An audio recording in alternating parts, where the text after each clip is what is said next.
I'm Sister Judy Clemens. I'm one of the members of the Dorothy Stang Committee, and it is my distinct pleasure to welcome you to Seeds of Inspiration, the growing legacy of Dorothy Stang. Greetings to all of you here present, and also all of those, there are very many on live stream tonight. Welcome to all of you.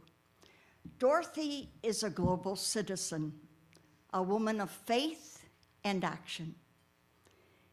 While it's not for us to know the extent of her legacy, as a small sample of the global community, our hope tonight is that the sharing among these distinguished panelists and their interaction will be seeds of inspiration and hope as Dorothy's legacy stretches into new generations. We remember even today her people's mantra, Dorothy is not buried, she is planted to bear fruit. And we really need that story today, don't we? We are deeply grateful to our host, Meg Sharp. Meg will facilitate the conversation among our special guest panelists, Gregg Brandalise, Molly Bardine, Michelle Murdock, and Bridget Hart. Evan Mack will be with us via video. Meg will engage each panelist with 2 separate questions, followed by time for questions and comments. I want to thank our friends from Just Earth Cincinnati for their art and poetry display, and Judy Tensing for her great gifts to us. Unfortunately, the flu got her, so she won't be with us, but she's with us here in spirit, and she's watching on live stream too. Just Earth collaborates with new and longtime partners to educate and facilitate action in the Cincinnati region. They address the intersecting crises of climate change, biodiversity loss, and environmental justice. And Dorothy certainly smiles on that work too. Meg? Thank you, Sister Judy. As Sister Judy said, we have a very distinguished panel here with us tonight, whom I would like to introduce with just a little bit about each person. First, we have Mr. Gregg Brandalise, who has worked in the entertainment industry for close to 50 years. We have a little bit of, okay. Born and raised in Southern California, he currently resides outside of San Diego with his wife, where he is enjoying retirement and being a grandfather. His newly published novel, The Death of Us All, was inspired by Sister Dorothy Stang's life.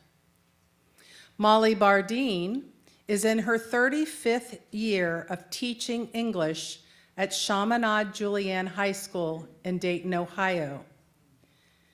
In addition, she is in her 11th year serving as coordinator of their senior social justice capstone project titled the Stang Symposium. This annual project was piloted in 2014 and has won a National Catholic Educational Award in 2024 for its innovation. She is married to Brian, who is with us tonight, and is the mother of 2 daughters. Michelle Murdock is the author of A Journey of Courage, the amazing story of Sister Dorothy Stang, which was first published in 2009. She is a graduate of Trinity College in Washington, D.C., a mother, and a self-proclaimed dog lover. Bridget Hart graduated from Notre Dame University in 2021 with a major in computer science and a minor in international development. While a student, she wrote a paper titled Sister Dorothy Stang, a Saint the World Needs. Since graduation, Bridget has been working in St. Louis as a software engineer and came specifically to Cincinnati for tonight, so thank you. Evan Mack will be joining us tonight via a pre-recorded video.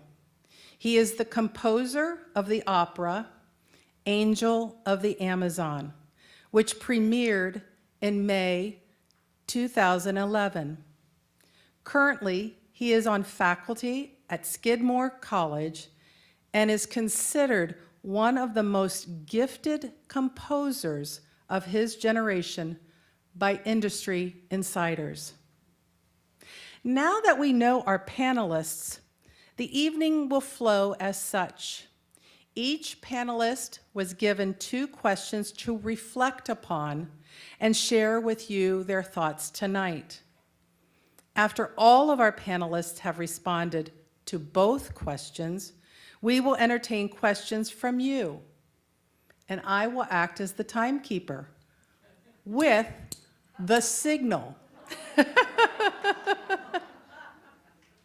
So let us begin with question number 1.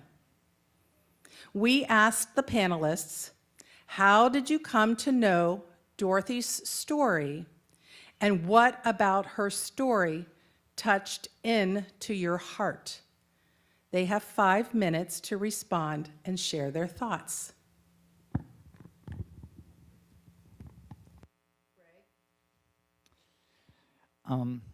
You know, Meg, that's a great question, and one that I constantly ask the people I meet that know of Dorothy Stang. And it's like there's this web out there with a myriad of different encounters that all of us connect to Dorothy. For me, my wife and I were watching the documentary Cowspiracy. It's an expose on the animal agriculture and beef industries, portraying their devastating effects on the planet. Well, in it, there was a short 5-minute blurb on a nun in South America. It talked about her efforts in the Amazon and then her untimely, brutal murder. It caught my eye, and I rewound it and watched it again. I thought to myself, this sounds like a fascinating subject for a musical. I entered her name on the internet and was blown away by the numerous articles and stories about her.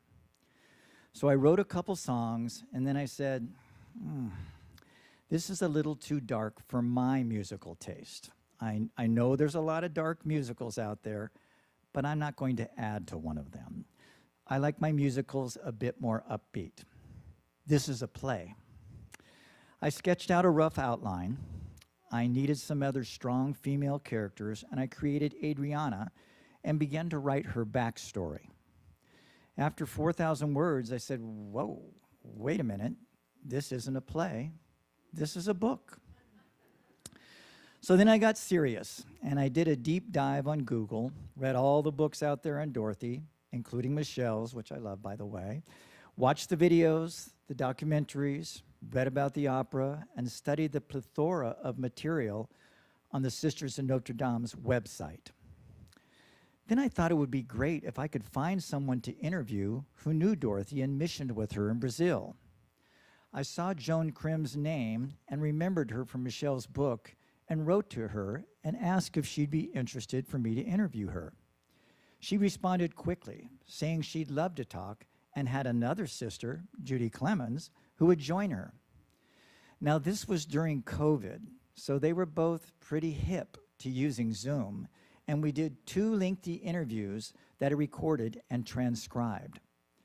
They answered questions and shared amazing stories. Afterwards, they hooked me up with Dorothy's brothers, David and Tom. David graciously relayed many entertaining family tales over several phone conversations. So this was my foundation for the book. By standing on the shoulders of these incredible people and utilizing this wealth of information accumulated by others, I felt I had a good understanding of Dorothy and knew her. I think what touched me most was Dorothy's unwavering compassion. It was boundless. She had this unconditional love for everyone and everything around her. She believed in the goodness of people and wanted equality for all, especially the poor. There was nothing she wouldn't do to help someone in need, anytime and anywhere. Her efforts to help the downtrodden and foster education, especially for the children, were relentless.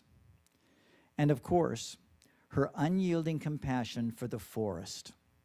That may have touched me the most, as it has such an imminent end game that is pressing in all around us daily.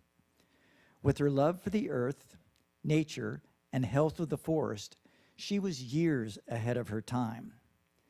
Sadly, if things don't change, her forecast for what lies ahead paints a dire future that adorns many of our headlines today. But even through all the resistance she encountered, her compassion and faith in God compelled her to continue this crusade, sharing her message of peace, love, sustainability, and quality for all.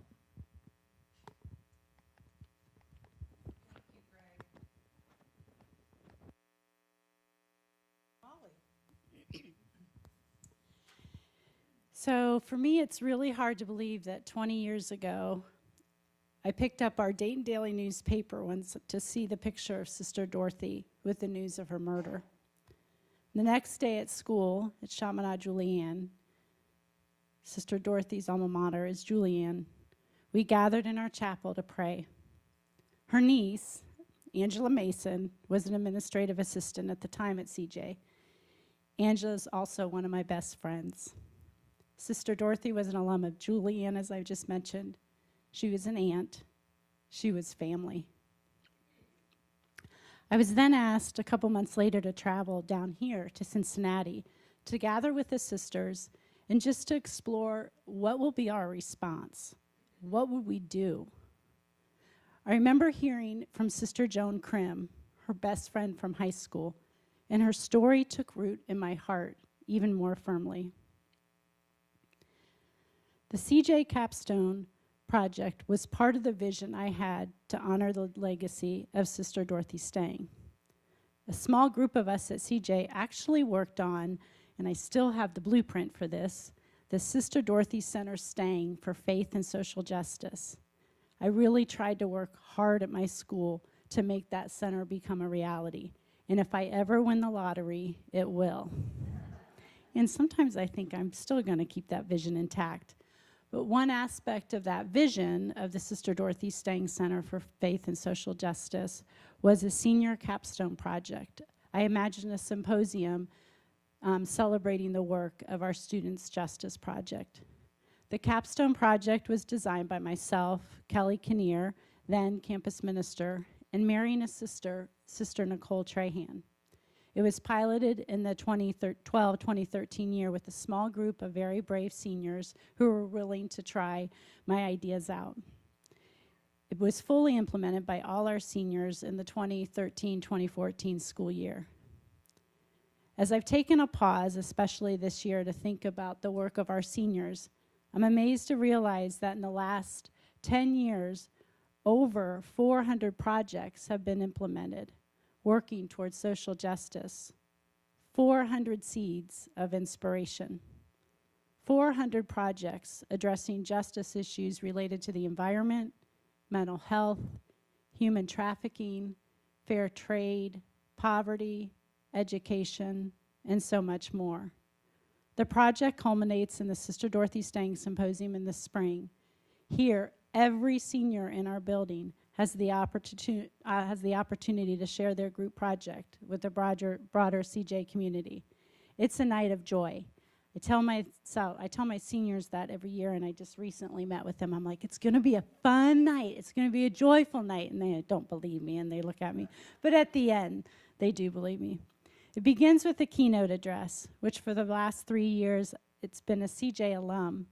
And one of our guests that was invited to speak at the keynote was Sister Dorothy's grandniece, Brenna Manchester.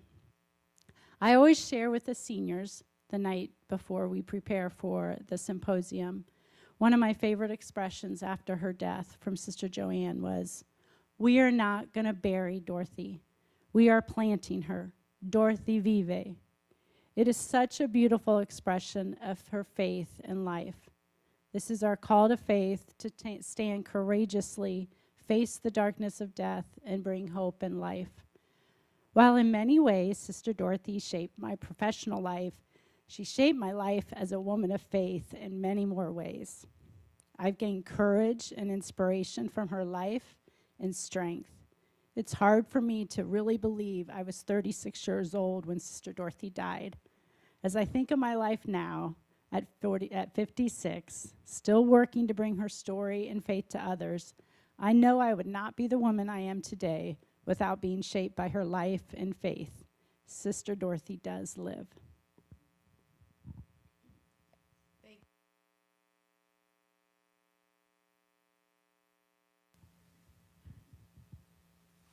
How I found the book, or how I got to write the book about Sister, can't hear, there we go.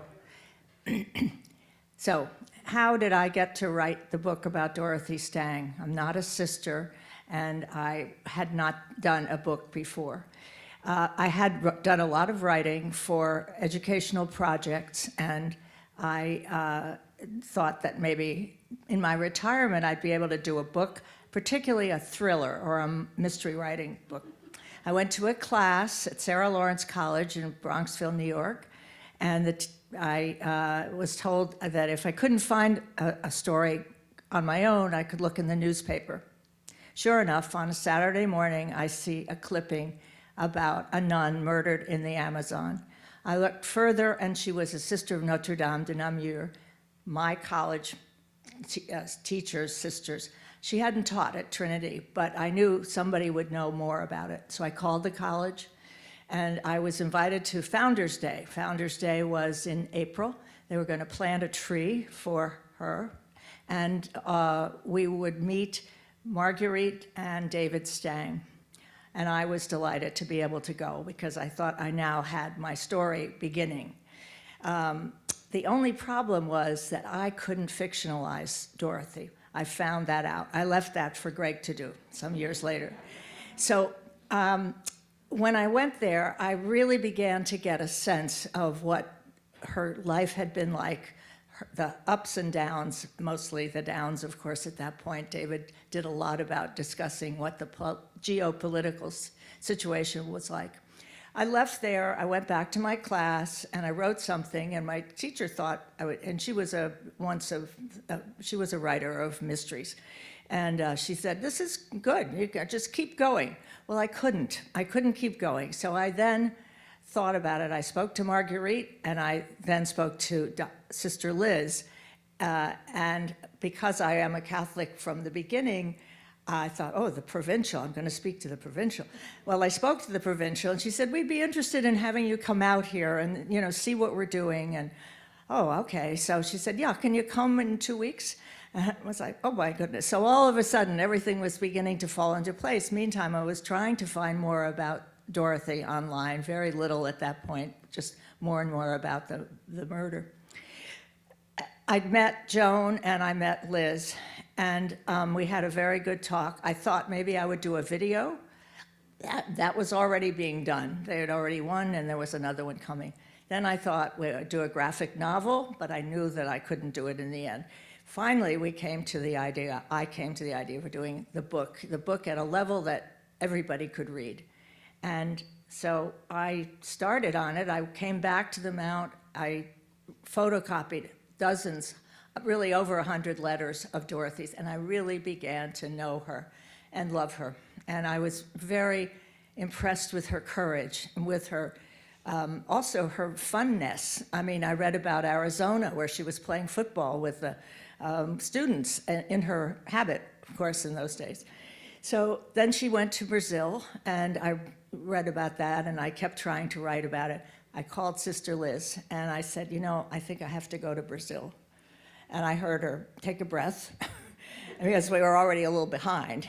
And she said, okay, well, you should probably go with Joan. Joan is going for the trial of one of the ranchers. Whoa, another aha for me. And I did go with Joan, and I spent 9 days with the sisters where Dorothy had lived in Belém, in the house. And now I really felt that I got it. I got what they were doing and how they loved her, how she had been this extraordinary woman doing her mission work in a very difficult time in the Amazon of Pará, which is where she was.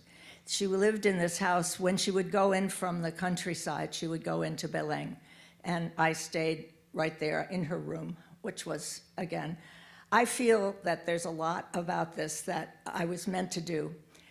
It changed my faith, being around, excuse me, being with those other sisters who knew her so well. Jo Depwig I was with for those days. And I have to say that I just am getting the sign that it's time for me to stop. So this is, but in any case, you know the book, and that's my story. Thank you, Michelle. Oh, see, there she is. Stop. Okay. And now we'll go to Bridget. Same question. So I was a freshman at the University of Notre Dame, and I was enrolled in a seminar called Sanctity and Society. And throughout the semester, we learned about various American saints and kind of American history through the context of the saints. And the final project was to pick someone who is not currently a saint that we thought should become one. And so I was kind of just poring over lists of potential candidates for sainthood and stumbled upon Dorothy's name, even though she didn't have a cause open, but it was on some list somewhere, and I read a little more about her and was really called to just her like activism, the way she was working for the poor and for the environment in such a powerful and difficult way. And the just so much about her story spoke to me, and I was really energized about writing this paper.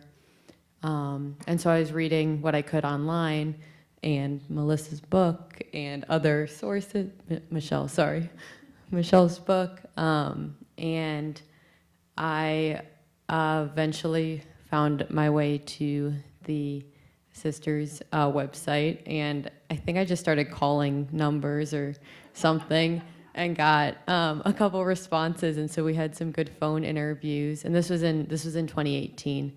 And so we traded back and forth phone calls, and so once I wrote the paper, I sent, besides submitting it for my final grade, sent it back to the sisters, and we'd kind of been in touch a little bit the summer after. And then, yeah, a couple months ago, they found me at a new email address and wanted me to come back to meet them. So it's been really a cool, something I didn't expect to come out of a freshman year, like required class at Notre Dame. But it's just the way Dorothy was just so active in her faith and the way she lived it out. And yeah, it still inspires me today.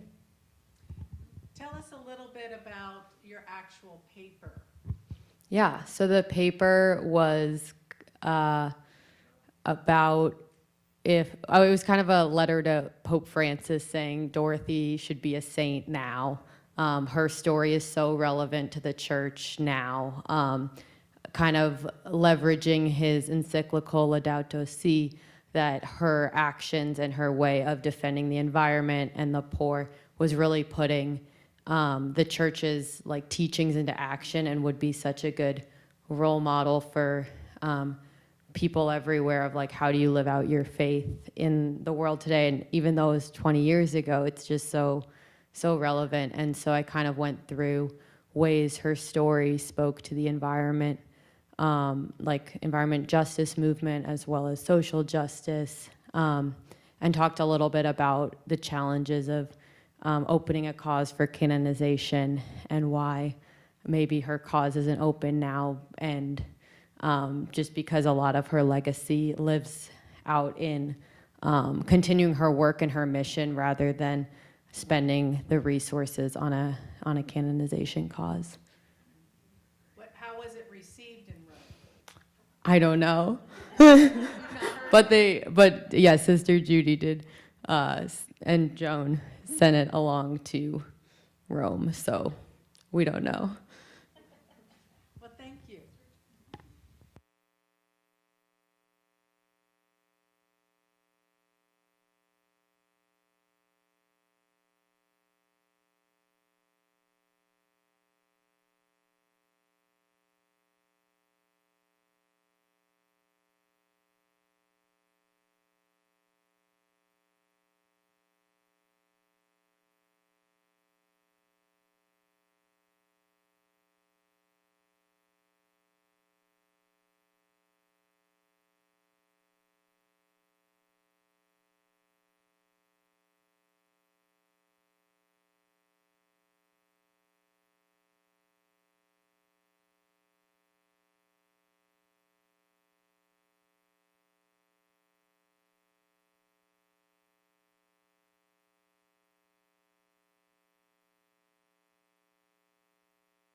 My name is Evan Mack.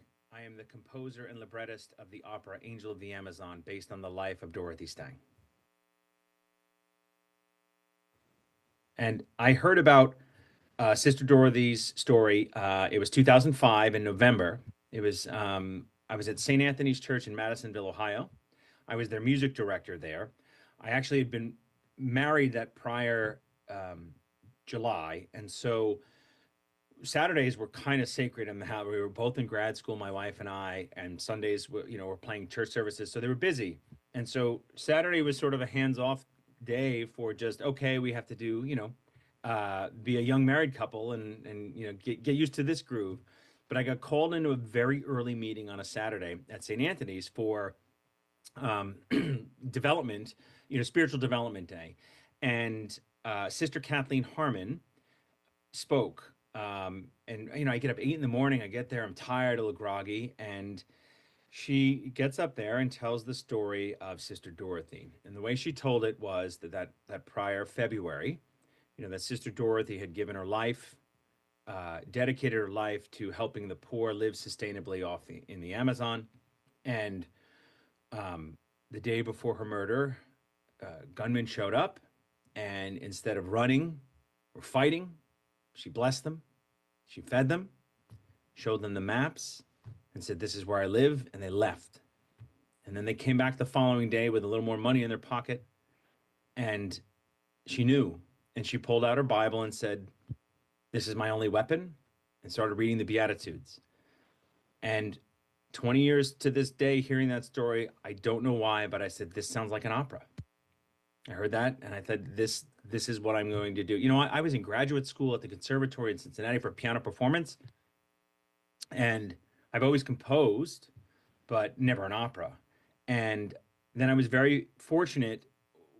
Of course, I run home after that story, so inspired. I ignored my wife on the Saturday. I broke that first rule as the young married couple, and I said, this is something incredible. And I started doing all of this research on the story and news articles and just consumed it for hours, and then called everybody 10 minutes north of where I lived in Ohio. And I said this, and the sisters welcomed me with open arms, and they showed me the letters from 1969 to a week before she was killed. And it had wonderful, anecdotes of her journey early on. I spoke with Sister Joan Krim on what it was like in the beginning, and started doing all of this research and just holding her story in the highest regard, because knowing that the moment I introduced music in the beginning, that would undercut the story you have to tell, right? Because in opera, the music holds the narrative. And so I really, with a lot of deference, spent a lot of time crafting the libretto, so how the story was going to be told, and how to combine some stories for theatrical purposes. But essentially, most of the words that Dorothy speaks are either direct quotes from her, a paraphrasing of her of what she had said, or you know, an anecdote from some of the sisters that worked with her over the different decades. And that became the basis of the story.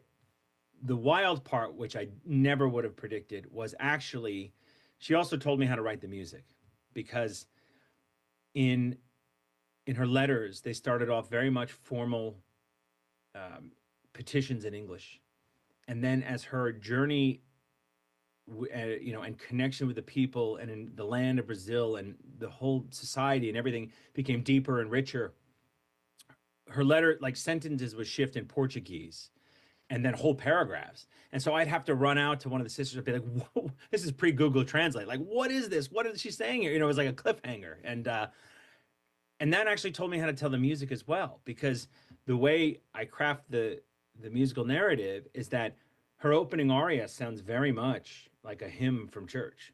And then as her mission progresses, she starts adopting the Brazilian harmonies and the Brazilian languages, you know, and the musical language. And so that moment of transcendence where she realizes that this journey might continue on without her because of some dark forces, that's where she assumes the entire harmony and music and rhythm and spirit of the Brazilian harmony she was exposed to as other when she first got there. And so that back and forth of English and Portuguese was a wonderful clue on how to write the music and tell the story that way as well.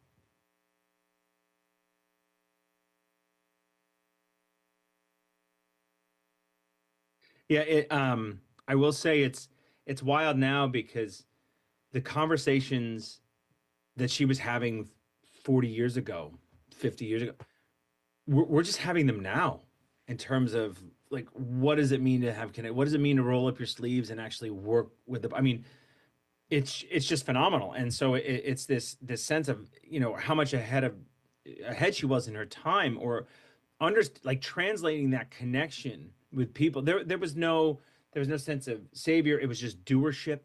It was a sense of, you know, having this both for good and bad, an unhealthy sense of right and wrong, and then feeling you have to do something about it. And that, you know, musically and theatrically, that is actually an easier story to tell than one would think, right? And so tapping into that was something I felt I could do. And then, you know, again, then living by those principles and understanding, I mean, you know, if you look at my other works, both in opera and in songs and song cycles and poetry, it has that social justice component. And you know, part of it is what I'm drawn to, and part of it is the lessons that the things that I'm drawn to teach me. And so for this to be my first opera in such a scale and such a notoriety, you know, it's often that she's still teaching me.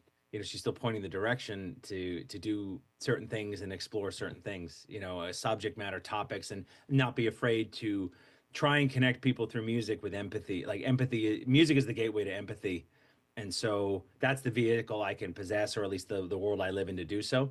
Other people are craftier in other means and mediums, not so much me. And so, but that's, you know, if I keep getting drawn to those things, you know, then I'm going to keep producing that kind of music to try and get more people to connect the same way she connected to the people.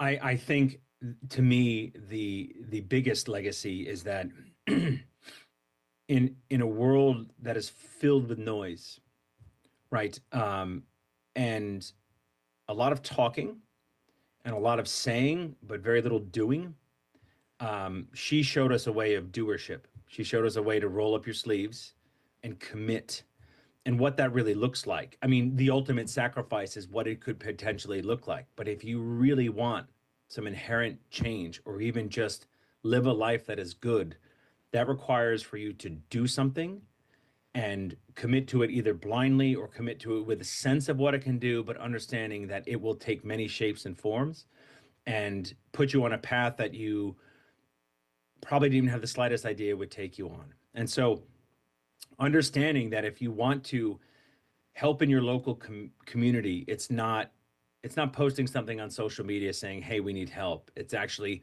going there, and not going there once, but going there and doing the work that needs to be done. But more importantly, and what she did was then ask, why is this happening? Why is this system in place? And then try and disrupt it and change it. So it's multifaceted and it takes a lot of time. Doership is not just a one and done, right? And so I think that's the legacy that she can show us, and she's shown us a pathway to do it.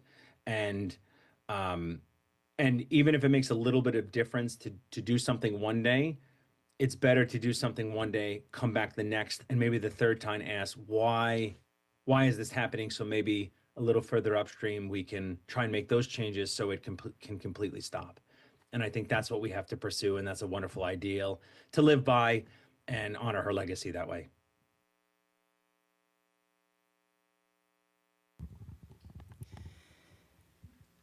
If you have never seen or heard any part of his opera, it is glorious. It truly is. And Sister Kathy, you went to New York not too long ago to see it, didn't you? It was well received, and Compass Theater Group is the one who produces it. Are we ready to go back to our second question? All right, wonderful. So as you saw on the video, the second question what of Dorothy's legacy can speak best to us now? And so this time, each panelist will only have 3 minutes to answer that. And we'll start with Gregg again. Thank you, Meg. So I thought that was interesting that Ethan chose an opera. Someone always dies in an opera, so it made it much easier than doing a musical. So that's why I stay away from that. So this is a tough question, and one that's hard to narrow down, because I'm coming from Sister Dorothy. I see it as a platform of faith in God, peace, love, sustainability, and equality for all. But for me, Dorothy's legacy is truly twofold. I see it as humanitarianism and environmentalism. In today's world of dividedness and polarity, rich and poor, of color and white, male and female, young and old, right and wrong, us and them, there's no faith, there's no understanding, there's no compassion, there's no acceptance, there's no forgiveness, there's no unconditional love for each other. We have lost our basic humanity. That is the void that Dorothy's message would fill. That is the hope and compassion needed to repair the damage we have self-inflicted upon ourselves. We are wounded, but we can be healed. Her teachings are needed now more than ever before. As a species, we are hurting, badly in need of reparation, but Dorothy's message can mend our wounds. Dorothy's stand on the environment is both timely and essential. She literally lived in the heart of the matter and saw firsthand the exponential destruction of her beloved rainforest. She preached the necessity of saving it. The death of the forest is the death of us all. You don't have to look far to see the cause and effect ripple down, disrupting our weather, altering the climate, wreaking havoc and loss of life across the globe.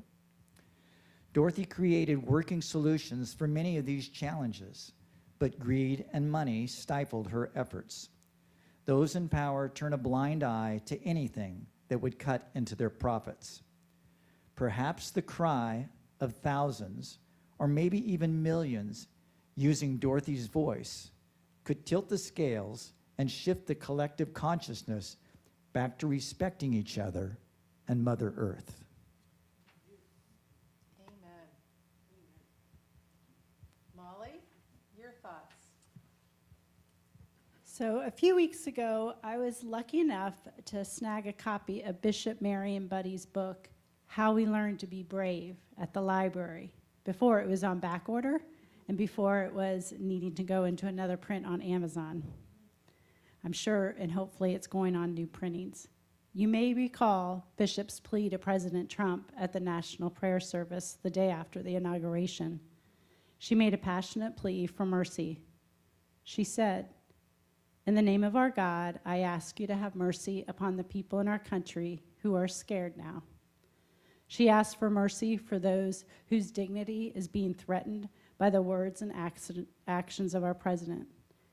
In the epilogue of her book, she writes, "What I keep coming back to as a source of hope and strength are the historical accounts of men and women who faced the challenges of their times with grit and grace, the timeless stories of our spiritual and literary traditions that embody courage for us all, the people in my life whose courage and sacrificial love I admire, and the moments when I felt summoned to do the impossible at the time. Sometimes I succeeded, often I failed, but what seems to matter most in those moments is that we show up, step up, and make our offering despite its limitations and our own. How lucky are we and how blessed we are to have known Sister Dorothy. For some of us personally, for some of us, the story's been in our heart for 20 years, maybe 10 years, 5 years, or maybe a couple years. Her legacy serves us in these troubling times. Sister Dorothy's legacy is of courage, faith, and hope for a better future. I also think she serves as an example of what Bishop Buddy says of both grit and grace. Grit and grace is what we need in these times now. Thank you. Michelle, your thoughts? My thoughts. When I heard this question, I thought a lot about it, and I thought that legacy is such a big word. I think Dorothy's legacy regarding the environment is probably what we will always remember her for, because she did so much. One of the little things that I remember from writing my book and some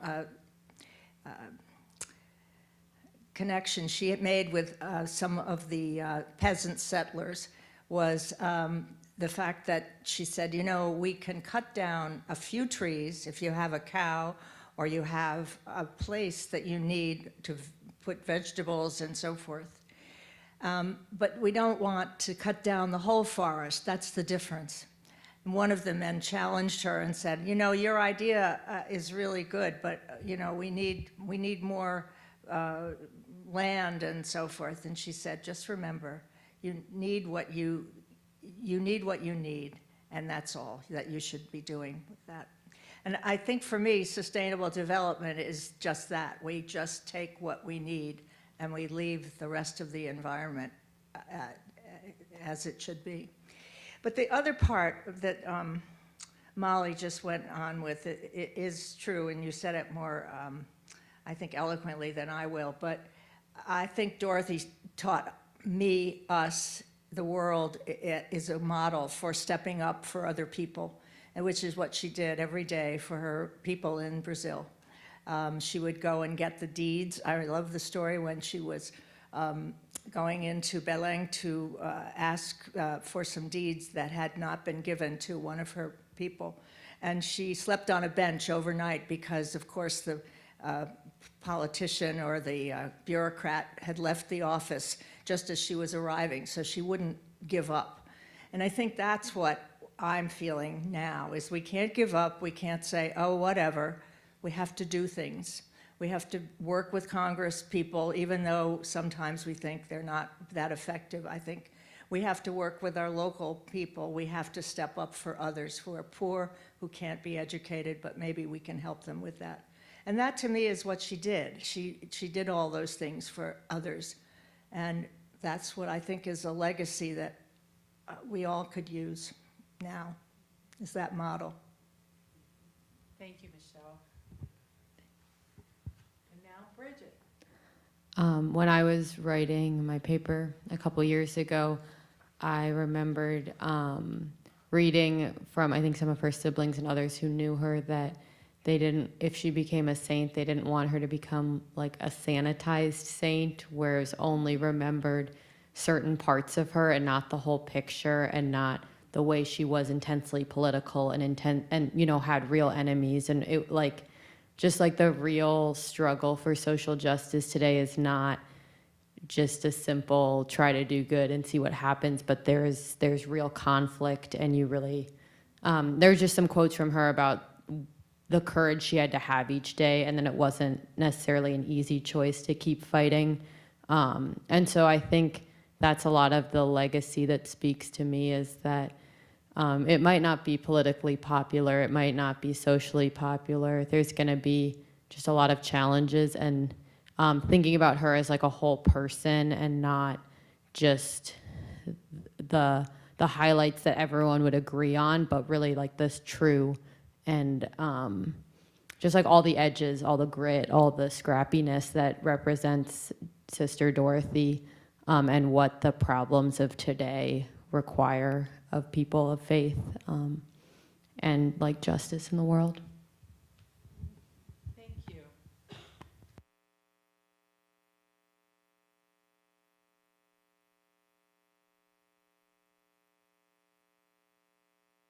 And so now that we have heard from everyone on our panel, we would like to entertain questions from our audience.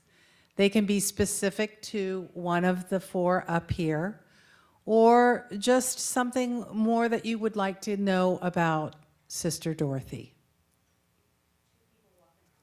There are people walking around with microphones, and I will also repeat your question.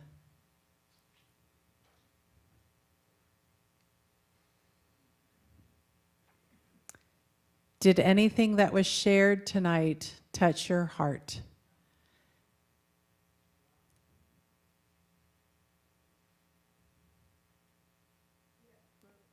I have a question about Dorothy. So I don't know very much about Dorothy. I was 5 years old when she was murdered.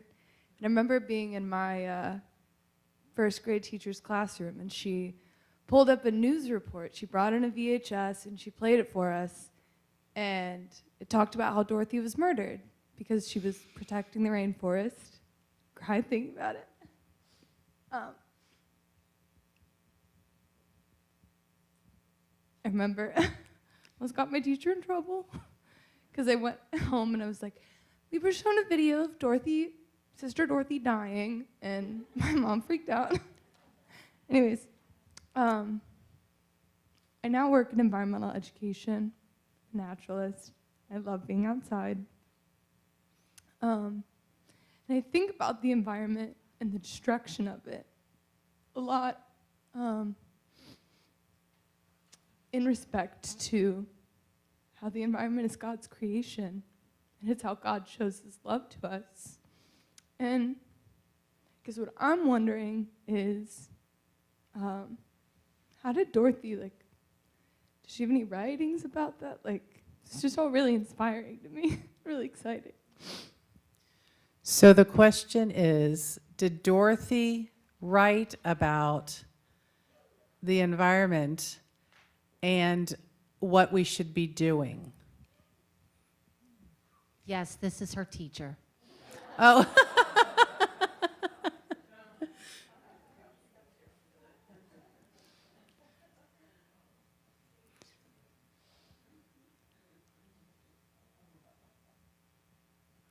So I think, Teresa, are you going to answer? Well, I'll say something. I don't know if it'll be an answer. But first of all, I cry every time I talk about Dorothy, too. So, and I hate crying in public, so I'm with you there, girl. I don't know what Dorothy wrote about, but I will say that if you haven't seen the movie, The Student, the Nun, and the Amazon, she is in there. Her words, her passion, her expression. And you feel what I think you feel how Dorothy would answer that question.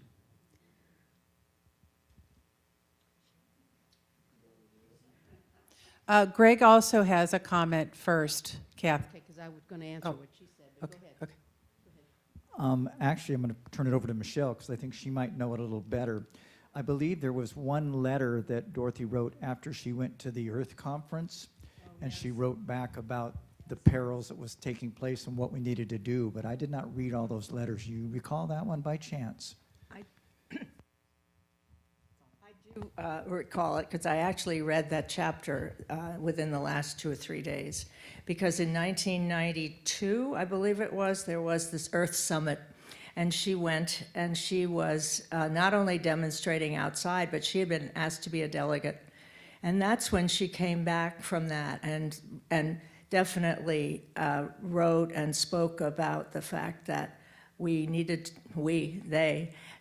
to do more to protect the earth, because there were people there from all over the world who were concerned about the environment. This is 1992. She went back, and that's when she really started to talk about sustainable development and what that really meant down to earth where these people were working. And there are letters, that's how I knew about that, and then I looked into the 1992 conference. It was in Brazil, yeah. Sister Kathy? I would also add, and this wasn't writings about work for the environment, but it's her booklet of reflections on the Beatitudes. And we still have copies of that, don't we, Judy? We must have. It's online. It's overpowering, and when at the ceremony in Rome, beginning of January, when we handed over relics of Dorothy to be permanently installed there in Rome, part of that prayer service, we read some of her reflections on the Beatitudes, and Judy's going to do it at the beginning of the Mass on Wednesday. But it's beyond words overpowering, her reflections on the Beatitudes.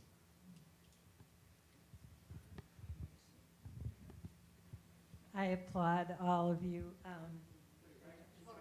Okay, thank you. You're very inspiring. And I do have a question. I think all of these ways are so beautiful that we're getting Dorothy Stang's, story out there. But maybe this would be to you, Gregg, having been in entertainment. I've always thought if we could get, a movie, a more, I know there's movies out there, but, something that, or maybe brainstorm other ideas. You have certainly been living some of those ways, but how we can even get it out even more to more people that could, really come to know her and appreciate her. It's unfortunate that I don't think the church is going to do the sainthood. So, it may not be that way, but, can anyone answer to that? So the question is, could there be a more current movie or something else that would tell Dorothy's story? And I would like to throw it over to Gregg because his novel is the most recent. Well, I'm in talks with Meryl Streep right now, playing with Dorothy.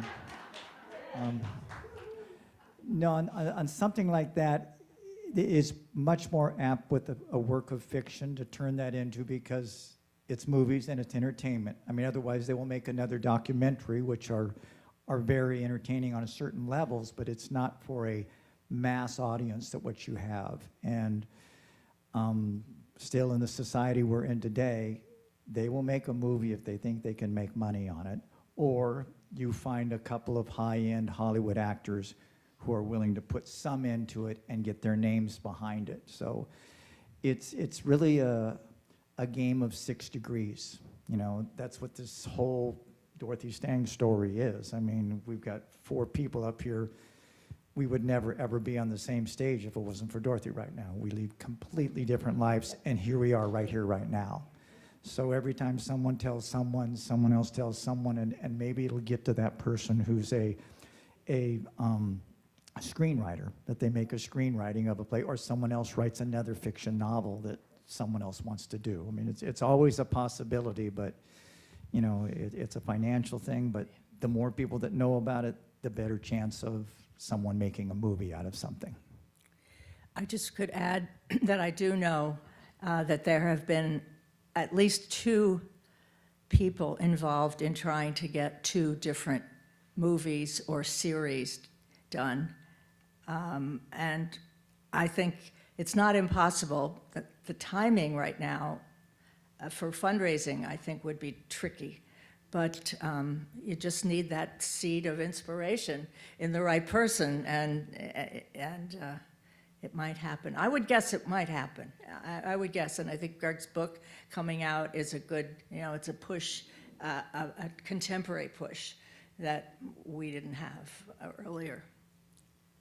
Liz, I know that she has something to add. Yes, there's a woman named Laura Mendoza who's been working 18 years to get a movie made. She's talked to all kinds of people in Hollywood, financiers, really working hard on it. She got Martin Sheen to agree to be the bishop when the movie comes out. But it's just, there's so much work. I think Gregg has, what he said is just so true. There's so much work that goes into the financing and trying to have some assurance there'll be an audience there who will really be moved by the movie and see it. So, and then Benka LeBreton from Brazil, she also wrote a biography of Dot, and she's very close to working with a group to produce a Brazilian movie, a more biographical movie. So we hope that comes out soon.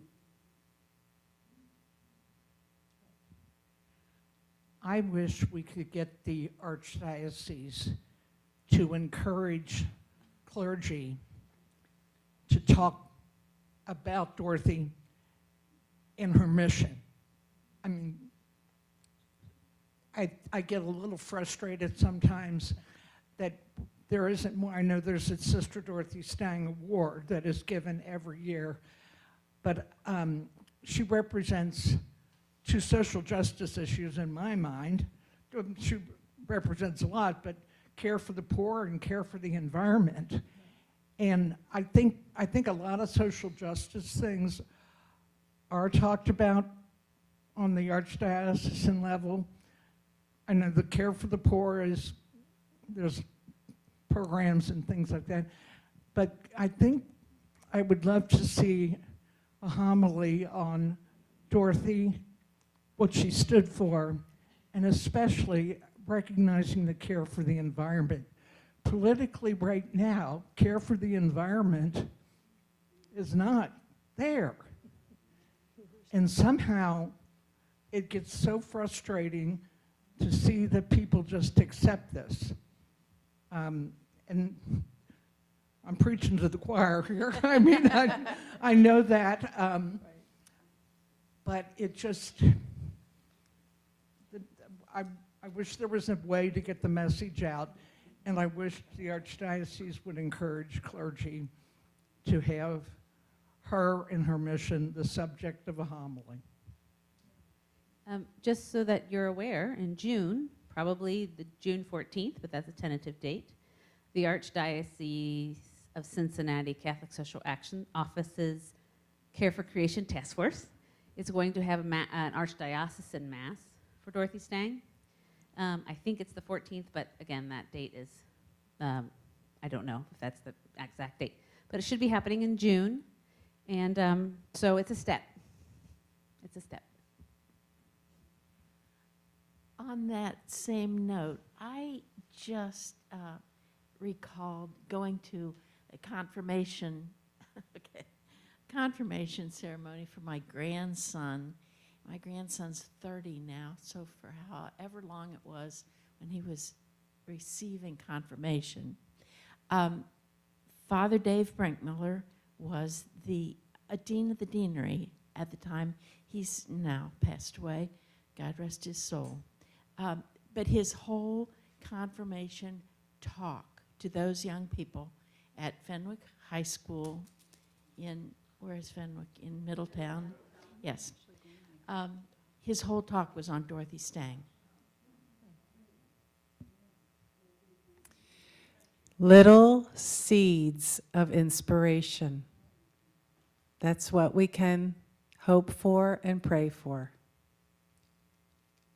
Is there any possibility of us seeing the opera? I would suggest going on to Encompass Theater website to see if it's on their calendar. No. Oh, sorry. Evan Mack Productions. EVANMACK Productions might have information on that as well. The question was, is there a way to see the opera?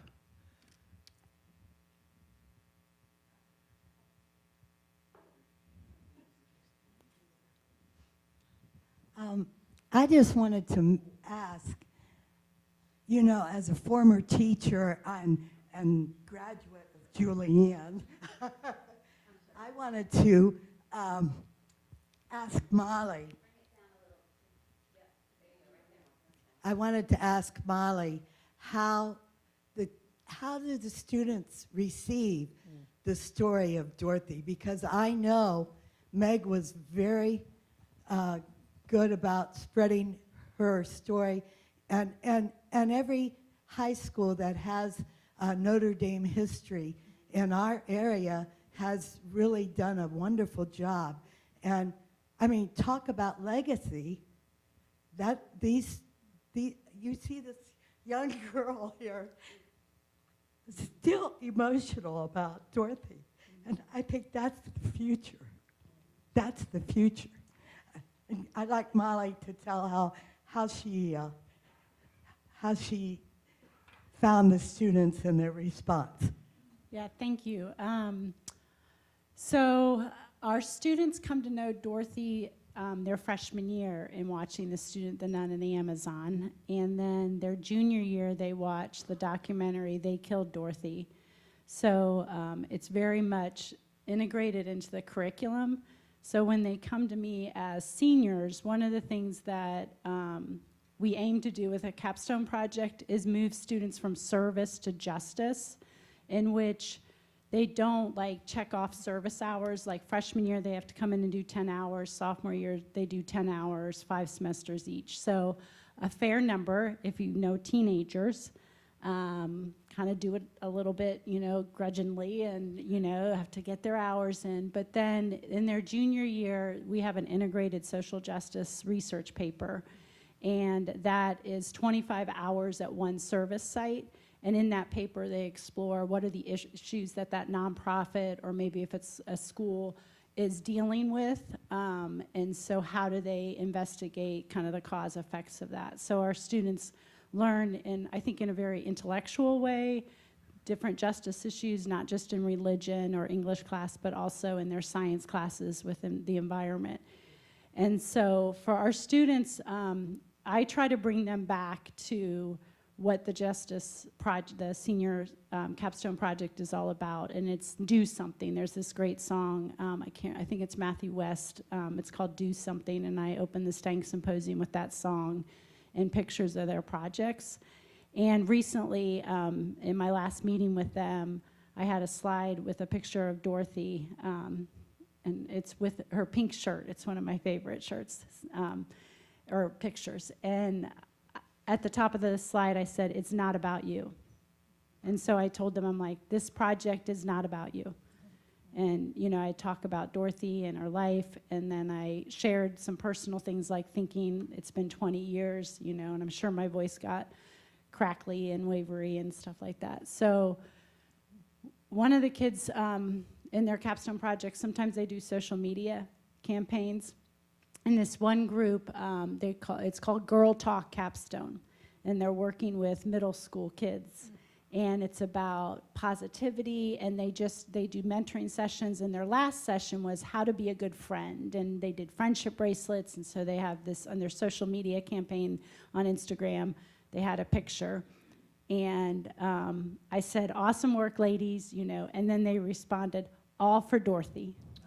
So what's been really cool is in the last 3 years, students that have come back as keynote speakers have all done a capstone project. So this year, Logan Cobbs, who works in the city of Springfield, community relations, is our graduate of 2014. So she was the first year of the capstone project. The year before that was Omar Brown, 2019.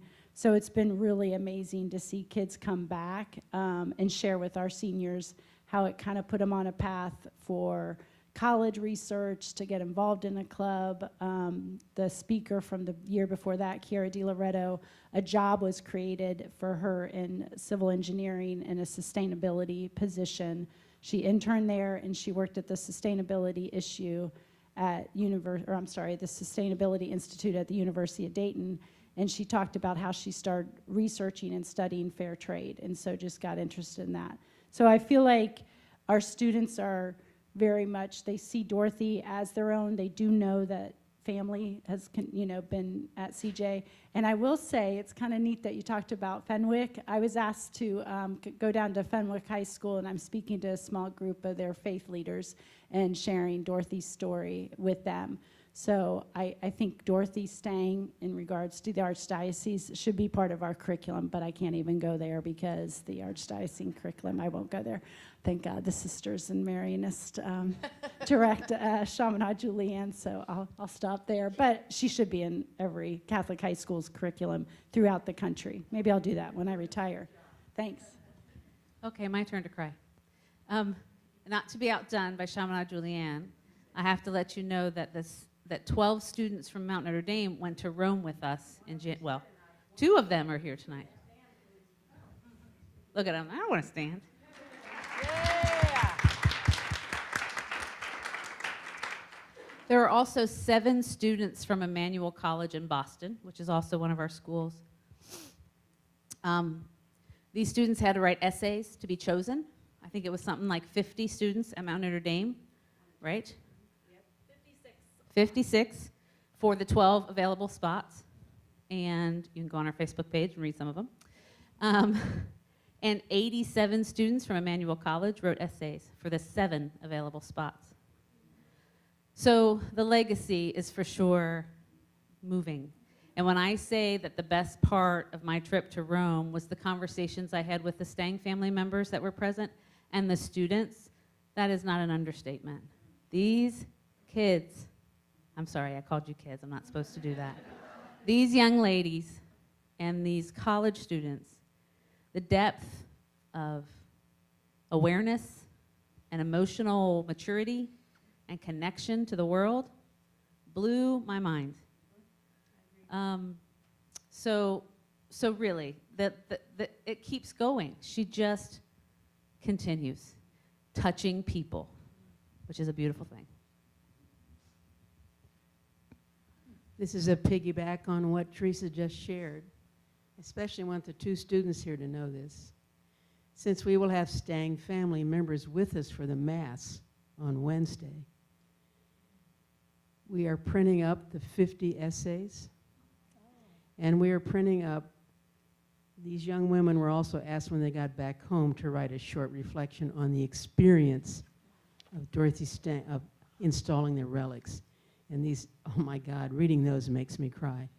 We are preparing booklets of those to give to the Stang family.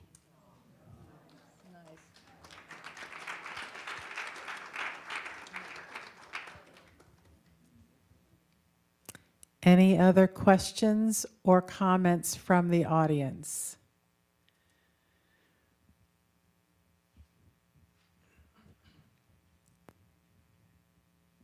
Thank you. It's a wonderful panel, and I just love to hear how Dorothy came into your lives in different ways and touched you so uniquely. So I'm curious about her Dorothy's spiritual foundation, and then as you explored her life, what was it about her prayer life or her connection with God, both one and the same, her relationship with God, that gave her the foundation for what she was able to do? Do you have some insights into that and how that could help our personal prayer lives? One of the things that I remember hearing about Dorothy and having understood St. Julius, to me, she just felt like a representation of a modern St. Julie. And it was her simplicity in her prayer life. And I remember one of her forms of prayer was, I light a candle and just and think of Jesus on the cross. And it was just, to me, that was a contemplative prayer before I even knew that word, contemplative prayer, when I was, 36 years old. And so that to me was just there's simplicity in prayer, and it doesn't necessarily have to be too complicated. So that just is something that stuck with me, is how she would talk about the power of a candle, and then just thinking of Jesus on the cross. So. One thought, I remember her, it might be in my book, it may not, but she, because she'd been so busy trying to hold off some of these people and also helping, everybody had a need to hear what she might think they should do next and so forth. And she wrote, I really need more God time. I'm going to get it this weekend. I remember that. And that is something that's something that I can relate to when I've been so busy and not having enough God time. So I think that was something that really affected me. I wrote about that a little bit in my book too, from different readings and some of the stuff that kind of similar to what was just said, to where there were points towards the end there to where she was so caught up in the battle. When we talk about the grit and the trenches that she was in, for many, many years she was always fearful of death. But in the final years, it was so inevitable.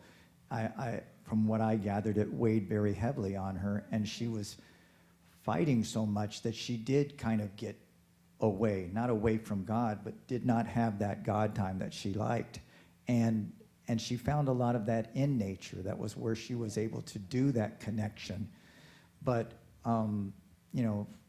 as you see her journey, it was a very, very, I don't know that horrendous is the right word, but it's pretty darn close. It was like nonstop. She had people that constantly wanted to kill her, and people that constantly chastised and verbally abused her. And she just kept doing what she was doing. And it makes it tough to get in contact with God when you're surrounded by that all the time, to be able to find that candle time or that peace time. And she still managed to do it, but it was done with great effort. On a perhaps a little more positive note, one time I lived near Marguerite for a while, and so I did visit with her sister Marguerite a few times. And one time I was at her house and I was looking over the yard and down. There was a walkway through the forest or the woods there. And she said, I think that was, Dorothy would say the rosary while walking in nature. And I think that was one of the times that she could really focus on her own spiritual life. And I think of that when I'm out in nature sometimes, and the closeness to God that she felt in that time.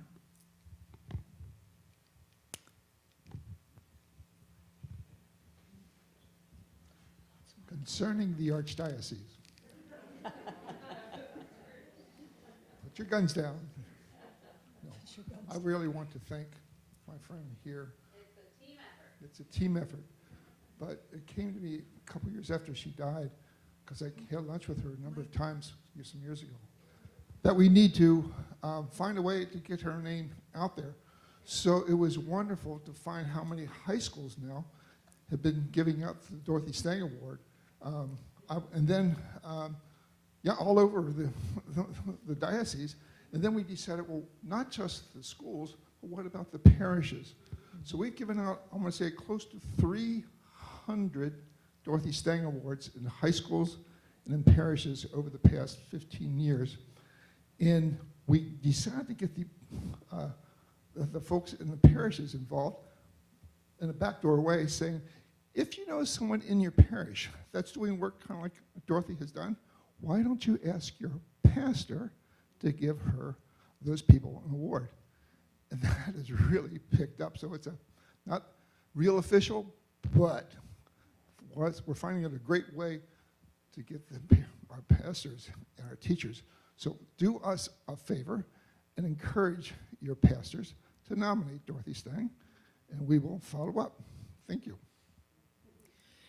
Yeah, the number of Catholic schools in the Archdiocese who are nominating folks is due to the fact that Sister Carol Wetley has worked very, very hard the last few years, contacting all of the schools, asking them to please nominate. And she is diligent, and that is why that number has grown over the years. And we want to thank you, Sister Carol, for doing that.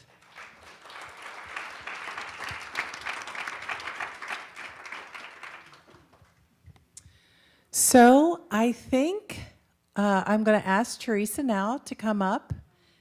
Oh. Sure. I really appreciate, Meg, you thanking Carol for what she's doing currently, has done currently. This is going to be an embarrassment for Liz. Liz was provincial when Dorothy was martyred. It was her responsibility to respond immediately, which she did. She had to handle numerous things on a national and international level. She had to lead the province forward in its grieving and deal also with the Stang family. She then, as she finished her term as provincial, spearheaded and began all of the educational work about Dorothy and her life and her legacy, and did phenomenal work, beginning the work that continues in our schools and was going on in the parishes. And I often think people don't know, Liz, that you did that. And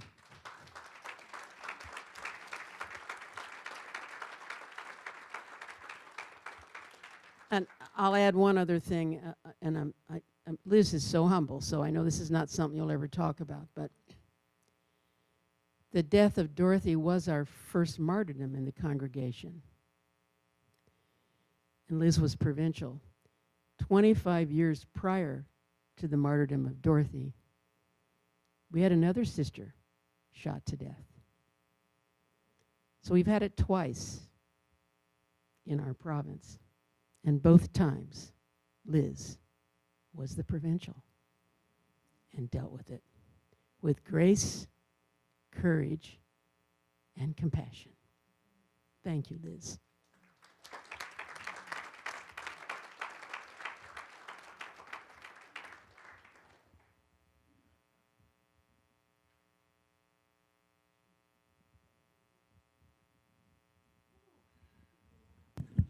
Yep.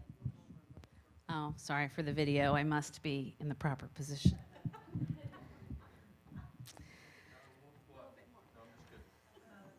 It's fine.